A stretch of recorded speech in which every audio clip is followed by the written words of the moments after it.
Welcome back students.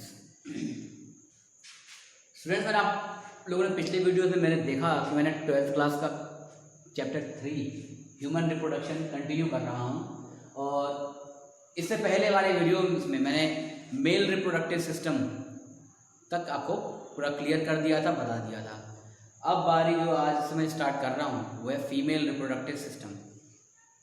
तो जिस तरीके से मेल रिप्रोडक्टिव सिस्टम में मेल में प्राइमरी सेक्स ऑर्गन टेस्टिस थी, वैसे ही फीमेल में प्राइमरी जो सेक्स ऑर्गन है, प्राइमरी सेक्स ऑर्गन फीमेल्स में है ओवरी। ओवरी इसमें एग भी प्रोड्यूस करती है, oogenesis होता है उसमें। इसके अलावा वो फीमेल हॉर्मोन्स भी प्रोड्यूस करती है, इसमें एस्ट्रोजन और प्रोजेस्टेरॉन भी प्रोड्यूस होते हैं, फीमेल सेक्स हार्मोन। और इसके अलावा वो एग भी प्रोड्यूस करती है। इसके अलावा कुछ और स्ट्रक्चर भी इसमें जो हमें वो देख रहे हैं, यूटेरस, फैलोपियन ट्यूब,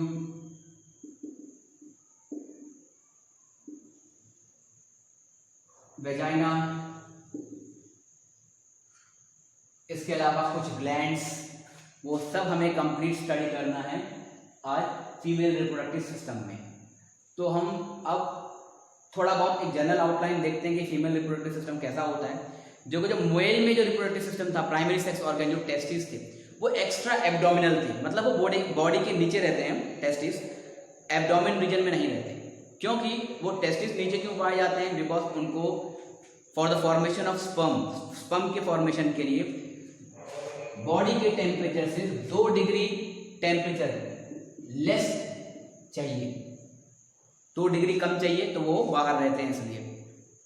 लेकिन फीमेल के केस में एग बनाने के लिए ओवरीज को ऐसी कोई जरूरत नहीं पड़ती है, वो एक्स्ट्रा एब्डोमिनल नहीं होती, उनके लिए बराबर बॉडी टेम्परेचर ही काफी होता है, पर्याप्त होता है, वो आराम से अपने एग को फॉर्मेशन उसमें हो जाता है। तो वो लोअर एब्डोमिनल रीजन में यानी पेल्विस रीजन में पाई जाती हैं ओवरीज, एलमंड शेप की होती हैं। और अब हम इसी को थोड़ा बहुत देखते हैं कि इसका शेप कैसा होता है और इसमें कौन कौन से पार्ट्स होते हैं। तो हम थोड़ा देखें किस तरीके से इसके पार्ट्स रहते हैं ओवरीज के। तो ओवरी इस तरह से पाई जाती है, इस शेप में रहती है, और ये 2 रहती हैं, एलमंड शेप में रहती हैं। 8 सेंटीमीटर इनकी लेंथ रहती है, 8 सेंटीमीटर लेंथ रहती है, और 5 सेंटीमीटर इनकी ऐसे ब्रेड्थ रहती है, थिकनेस रहती है 5 सेंटीमीटर। अब क्या होता है, ये जो ओवरीज हैं ये बॉडी वॉल से एक मेम्ब्रेन से कनेक्ट रहती है, जिन्हें मीसेंट्री कहते हैं। ये सस्पेंडेड रहती हैं, यहाँ पर बॉडी वॉल से जुड़ी रहती हैं, जिन्हें मीसेंट्री या हम उन्हें मीजोवेरियम के नाम से भी जानते हैं। ये इस तरह से रहती है। अब हम अगर बात करें तो ओवरी से यहाँ पर इस तरीके से ट्यूबराइज होती है, दोनों ओवरी से होती हैं, मैं एक ही तरफ से बना रहा हूँ। इस पूरी ट्यूब को फैलोपियन ट्यूब कहते हैं। और ये यहाँ से यहाँ तक ये इतना जो रीजन है ओवरी का, इसे एम्प्यूला कहा जाता है। ये फंडिक पार्ट है, फंडिक पार्ट है उसका। और यहाँ पे इस्थमस रहता है, इस्थमस एक पार्ट है, वो इस पार्ट को कहलाते हैं। और यहाँ पर एक और स्ट्रक्चर पाया जाता है इन्फंडिबुलम। तो ये जो एम्प्यूला है, ये इतना रीजन है ampulla, this is the site of fertilization. Fertilization यहीं पर होता है। अब क्या होती है, ये ओवरीज इस तरीके से आकर, ये इस तरीके से दोनों वॉल से इस तरीके दोनों तरफ से आकर ये इस तरह का स्ट्रक्चर फॉर्म हो गया। इस तरह के स्ट्रक्चर में ये मिल जाती है, इस तरह का स्ट्रक्चर होता है।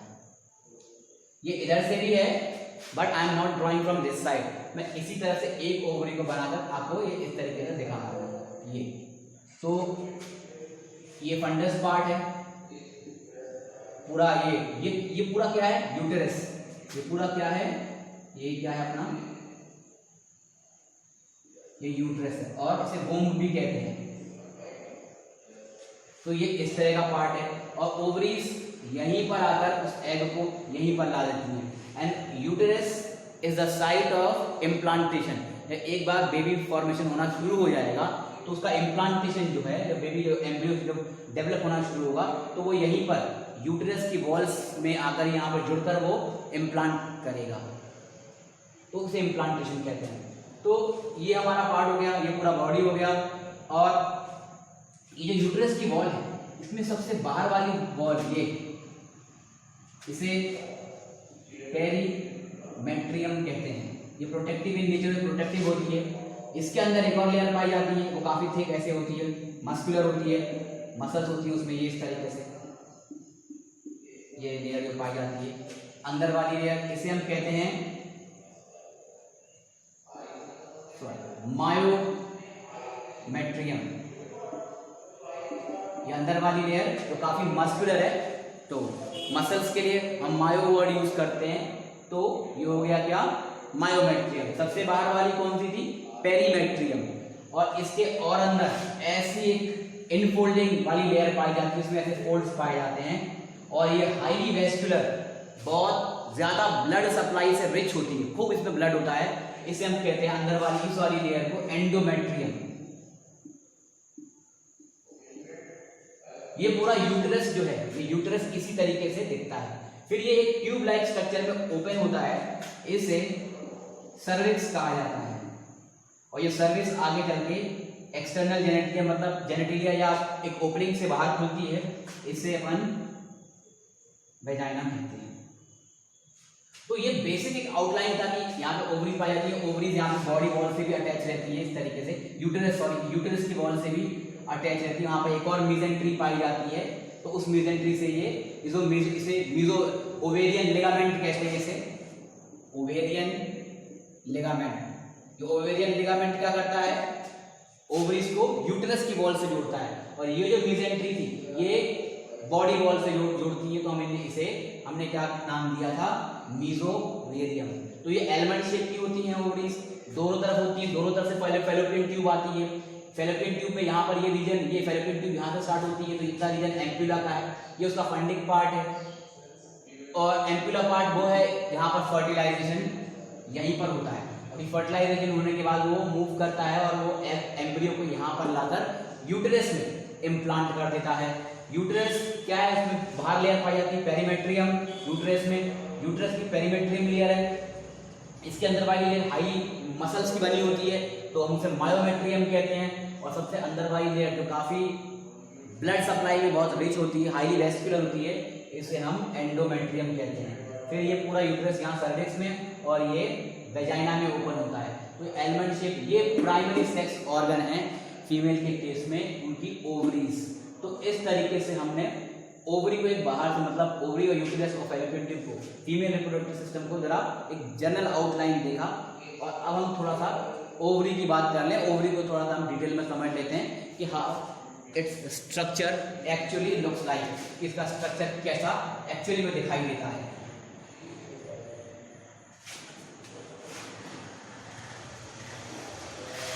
तो मैं एक बड़ी सी ओवरी ऐसे बना दूं, तो मालूम है ये इस तरह की शेप में रहती है, तो मैंने ये ओवरी बना दी है। इसमें ये जो बाहर वाला हिस्सा है, ये जो इतना हिस्सा आप मान लो, ये बाहर का इतना हिस्सा है, इसे हम कहते हैं कॉर्टेक्स। ये ओवरी का डायग्राम है, ये बड़ा डायग्राम है ओवरी का। इसमें ये जो बाहर वाला हिस्सा है क्या कहलाता है, ये कॉर्टेक्स।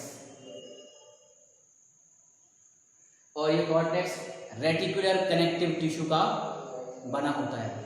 इसका बना होता है ये रेटिकुलर कनेक्टिव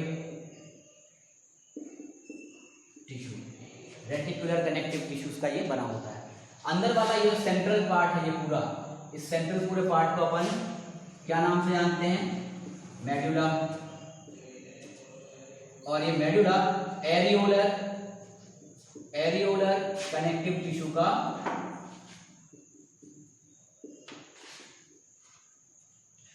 ये एरियोलर कनेक्टिव टिश्यू से बना होता है। अब इसमें क्या होता है, यहाँ से रहता है, यहाँ से ओपनिंग रहती है फैलोपियन ट्यूब के लिए। यहाँ पर हर बार क्या होता है, एक प्राइमरी फॉलिकल, इसमें बहुत सारे ऐसे प्राइमरी ऐसे फॉलिकल्स मिलते हैं, बहुत सारी ऐसी सेल्स मिलती है छोटी छोटी, और इन्हें क्या कहते हैं, प्राइमरी फॉलिकल्स। इन्हीं में से एक फॉलिकल, ये सब सेल है छोटी छोटी, इन्हीं में से एक क्या होती है, बड़ी होने लगती है, वो मैच्योर होने लगती है, बड़ी होने लगती है, और धीरे धीरे करके वो ग्राफियन फॉलिकल में कन्वर्ट हो जाती है। तो मान लो कि इसमें तो कोई एक ऐसे मैच्योर बड़ी होने लगी, बाकी सब ऐसे रह जाती है। इस तरह से ये वाली सेल्स क्या मैच्योर होने लगी, बड़ी होने लगी। अब ये और आगे बढ़ती हैं, कुछ दिनों बाद और इस तरीके से स्ट्रक्चर बनता है। तो ये प्राइमरी फॉलिकल अब धीरे धीरे किस में बनने वाला है, आगे जाकर क्या, ग्राफियन फॉलिकल बनने वाला है, ग्राफियन फॉलिकल। और इसके अंदर ये जो स्ट्रक्चर पाया जा रहा है, ये प्राइमरी oocyte है। इसे हम क्या कहते हैं, इसका नाम के सेंट्रल सेल का प्राइमरी oocyte है। एक्चुअली जब ओव्यूलेशन होता है, हम कहते हैं ओव्यूलेशन में एग रिलीज होता है, तो वो एग नहीं, एक्चुअल में वो क्या रिलीज होता है, प्राइमरी oocyte होता है। वो आगे चल के एग बन जाता है, लेकिन जो जब रिलीज होता है तब उस वक्त वो क्या होता है, primary oocyte, secondary oocyte, secondary oocyte रहता है। और इसको मैं यहाँ पे बना दूं, ये सेकेंडरी oocyte को मान लो मैंने ऐसा बड़ा सा बनाया है, सेंट्रल सेकेंडरी oocyte। इसके बाहर ऐसी बहुत सारी सेल्स पाई जाती हैं, ये फॉलिकुलर, इन्हें कहते हैं फॉलिकुलर सेल्स। ये पूरी जो सेल्स हैं इन्हें हम क्या कहते हैं, फॉलिकुलर सेल्स। बीच में ऐसी एक कैविटी पाई जाती है, ये फ्लूइड फिल्ड कैविटी होती है, ये एंट्रम नाम के फ्लूइड से भरी होती है, इसे एंट्रम कहते हैं। ये पूरी फॉलिकुलर सेल है। ये सेंटर में जो आपको दिख रहा है, ये क्या है, सेकेंडरी oocyte है, सेकेंडरी oocyte आपको दिख रहा है। ये फ्लूइड फिल्ड एंट्रम है। यहाँ में फिर और कुछ सेल्स पाई जाती हैं, इन्हें भी, ये भी फॉलिकुलर सेल्स ही हैं। और ये पूरा मास इस वाले स्ट्रक्चर से यहाँ पर कुछ स्पेशल सेल्स के द्वारा इस तरीके से पूरा कनेक्टेड रहता है। तो ये पूरा एक किसका डायग्राम दिखा रहा है, सेकेंडरी oocyte का। और इस पूरे स्ट्रक्चर को हम ग्राफियन फॉलिकल कहते हैं। पहले ये प्राइमरी सिंपल फॉलिकुलर सेल्स थी, ये इनमें से एक सेल मैच्योर हुई, वो सेकेंडरी oocyte बनना शुरू हुई, सेकेंडरी oocyte बनना शुरू हुई, और इस तरीके से वो बनती चली गई। इसके बाहर जो लेयर है, इन्हें अपन ट्यूनिका एल्बुजिनिया कहते हैं। ट्यूनिका एल्बुजिनिया बाहर कुछ लेयर को, यहाँ पे और कुछ जो सेल पाई जाती है उसको हम कहते हैं थीका एक्सटर्ना, बाहर वाली को, और अंदर वाली को क्या कहते हैं हम, ऐसे बाहर जो अंदर लेयर पाई जाती है अंदर सेल्स की, उन्हें कहते हैं हम क्या, थीका इंटरना। बाहर वाली थीका एक्सटर्ना, अंदर वाली थीका इंटरना। फ्लूइड एंट्रम पाया जाता है इसमें, और प्रोलिजेरस टिश्यू, ये बाहर जो है इन्हें प्रोलिजेरस टिश्यू बाहर ये पाए जाते हैं। और इस तरीके से हमारा जो सेकेंडरी oocyte है, जो ग्राफियन फॉलिकल है, वो इस तरीके से दिखती है। लेकिन ऐसा कुछ वक्त तक रहने के बाद क्या होता है, ये पूरा स्ट्रक्चर रप्चर, ये ग्राफियन फॉलिकल पूरे फॉलिकल्स रप्चर हो जाते हैं, और वो क्या करते हैं, सेकेंडरी oocyte को रिलीज कर देते हैं। तो अब मैं इसको बता रहा हूँ, ये रहा, मान लो ये रही सेकेंडरी oocyte, ये रिलीज हुआ, ये केवल ये सेंटर वाला स्ट्रक्चर, और बाहर का ये जितना भी इसका, ये थोड़ी बहुत सेल इसके बाहर रहती है, यानी ये वाली सेल इसके साथ जाएंगी, लेकिन ये जो बाहर की कवरिंग थी ये सब पूरी डैमेज हो जाएगी। तो मैंने ये बना दिया इसको शॉर्ट में, ये क्या है, सेकेंडरी oocyte, शॉर्ट में लिख दूंगा सेकेंडरी oocyte। लेकिन इसके बाद ये जो पूरा मास था, ये ऐसे टुकड़ों में ऐसे बिखरा हुआ यहाँ पर पड़ा रहता है इस तरीके से।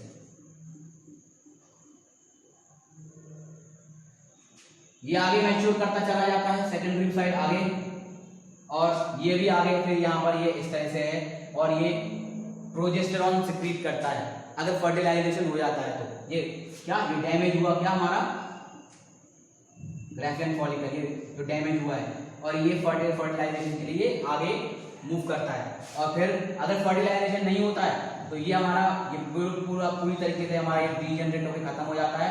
और मेंस्ट्रुअल साइकिल के 14वें दिन, आपको मालूम है 28 डेज की होती है, तो ये जो सेकेंडरी जो ग्राफियन फॉलिकल थी, ये जो सेकेंडरी oocyte रिलीज हुआ है, ये 14th डे में होता है। मतलब हर बार एक प्राइमरी फॉलिकल, ये फॉलिकुलर सेल्स में हर महीने एक प्राइमरी फॉलिकल बड़ा हो जाता है, मैच्योर होने लगता है, वो ग्राफियन फॉलिकल बन जाता है, फिर वो रिलीज हो जाता है सेकेंडरी oocyte बनकर, 14वें दिन 14th डे, और फिर ये फर्टिलाइजेशन होने के लिए वेट करता है। फिर अगर फर्टिलाइजेशन नहीं होता है तो ये धीरे धीरे क्या करता है, ये पूरा स्ट्रक्चर डीजनरेट कर जाता है। और अगर फर्टिलाइजेशन हो जाता है तो इसमें क्लीवेज होने लगती है, ब्लास्टुला, मोरुला, ब्लास्टुला, गैस्ट्रुला, वो सब स्टेजेस बनने लगती हैं और एम्ब्रियो का फॉर्मेशन होने लगता है।